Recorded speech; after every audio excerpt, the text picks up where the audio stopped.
In this tutorial, we will show you step-by-step process to view and read MBOX file online using 4N6 Online MBOX Reader. To begin, go to your browser and search for the URL above.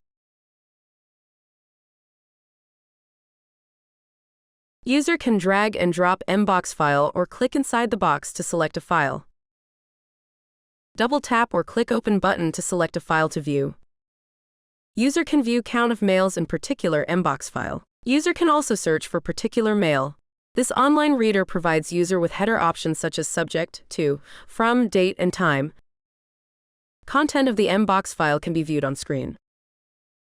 And that's it for this video. Thank you for watching.